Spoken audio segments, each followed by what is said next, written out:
Welcome guys, Mr. Hyatt here. This is the AP Biology Chapter 5, Lecture 3. We left off wrapping up our discussion of proteins. In this lecture, we're going to focus on nucleic acids. Carbon, hydrogen, oxygen, nitrogen again. Now we add some phosphorus as well.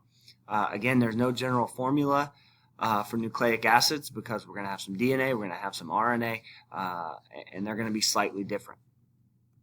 Nucleic acids are polymers of nucleotides. Nucleotides have three parts. You see that T being highlighted there. That's a mnemonic device to kind of help you. I'm not convinced that that's an incredibly helpful mnemonic device. But we've got three parts to our nucleotides. We've got nitrogenous base, a 5-carbon sugar, and a phosphate. Alright, so let's look at nitrogenous bases. Our nitrogenous bases, they're called nitrogenous because they have nitrogen in them. So they're going to be rings of carbon and nitrogen.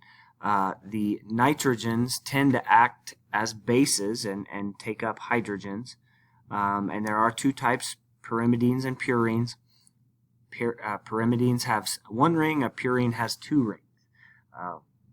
We'll get back to those here in just a second. But first let's talk about the sugar. It's a 5-carbon sugar, so it's a pentose. Remember, os means carbohydrate. Os means sugar. So we've got a sugar. In the case of RNA, it's ribose. In the case of DNA, it's deoxyribose. So RNA and DNA, basically all that's different is an OH group on that second carbon. In deoxyribose, there's no oxygen. It's just a hydrogen. In ribose, there's an OH. Getting back to the nucleotide mnemonic device that I wasn't sure was a great one. This is where it kind of makes sense. A nucleoside is a base and the sugar. A nucleotide adds a phosphate. So just kind of a nitpicky kind of a vocab kind of a thing. But students are often confused when they see the word nucleoside. They think it's just a typo, and it's not. It actually means something different.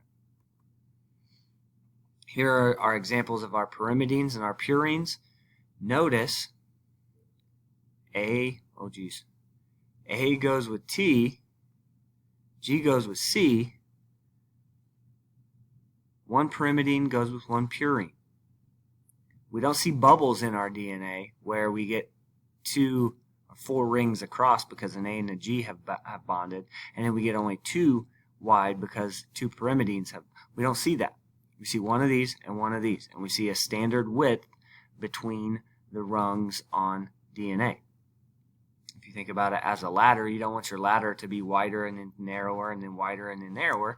You want a common width. You want your rungs to all be the same width. DNA, deoxyribonucleic acid, makes up our genes. It's our genetic information for life. We know that's our double-stranded helix, all those kinds of things. RNA is single-stranded. We're gonna talk a ton about this stuff, so that's why I'm kind of going through it quickly. Here's our summary. Make sure you know the role of hydrolysis and dehydration. Make sure you know the elements and monomers of each macromolecule, the structure, the function, the example, how they're connected, what we call their bonds. Is it a glycosidic bond? Is it a 1,4 bond? What kind of molecular bonds are we talking about? And I think you'll be in good shape. That's Chapter 5.